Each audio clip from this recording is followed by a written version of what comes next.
એસઓજીના police inspector Shri HD. Ratra રાવના માર્ગદર્શન હેઠળ police sub inspector RN. Sisodiya તથા એસઓજીના પોલીસ સ્ટાફના માણસો વડોદરા શહેર વિસ્તારમાં પેટ્રોલિંગમાં હતા તે દરમિયાન એએસઆઈ હિતેન્દ્રસિંહ બહાદુરસિંહ નાઓને તેઓના અંગત બાતમીદાર થકી ચોક્કસ બાતમી હકીકત મળેલ વડોદરા રડોલી રોડ ભારત પેટ્રોલ પંપની બાજુમાં જય નારાયણ એસ્ટેટમાં શકીલ રંગવાલા નાઓ તેને અમા રોડવેઝની ઓફિસ સામે પેટ્રોલ ભરેલ ટેન્કર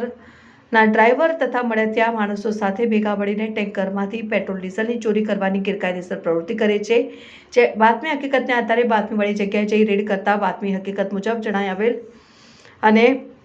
ટાંકીમાં પાઇપ નાખીને પાઇપનો બીજો છેડો જમીન ઉપર મૂકેલ કારબામાં રાખી ડીઝલ ચોરી કરતા ત્રણેય ઇસમોને રંગે હાથે પકડી પાડેલ। ઇસમોને તેમની ડીઝલ ચોરીની પ્રવૃત્તિ બાબતે પૂછપરછ કરતા ડ્રાઈવર તરીકે નોકરી કરતા રાજેશ કુમાર છુટેલાલ યાદવ નાઓએ જણાવેલ કે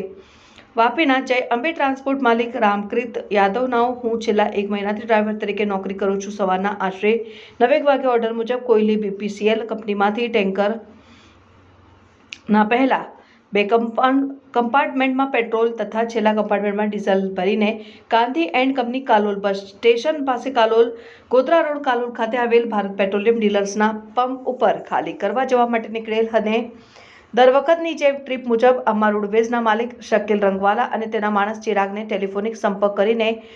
અમા રોડવેઝના માલિક શકીલભાઈના કયા મુજબ તેમની ઓફિસ સામે ટેન્કર ઊભું રાખેલ અને ત્રણેય ભેગા મળીને ટેન્કરમાં પેટ્રોલ ભરેલ અને બંને કમ્પાર્ટમેન્ટમાંથી પાઇપ વડે પેટ્રોલ કારબામાં ભરેલ પેટ્રોલની ચોરી કરેલ અને શકીલભાઈ ટેન્કરમાંથી ચોરી કરેલ પેટ્રોલ 1 લીટરના 50 રૂપિયા લેખે ચૂકવેલ અને અગાઉ પણ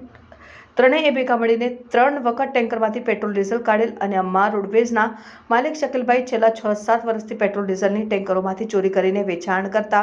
હોવાની હકીકત જણાવેલ। આમ ઉપરોક્ત ઇસમો પેટ્રોલની ચોરી કરી મળી આવતા એફએસએલ અધિકારીઓને બોલાવીને સ્થળ વિઝિટ કરાવીને પેટ્રોલ ટેન્કરની ટાંકીમાંથી ચોરી કરેલ પેટ્રોલના કારબામાંથી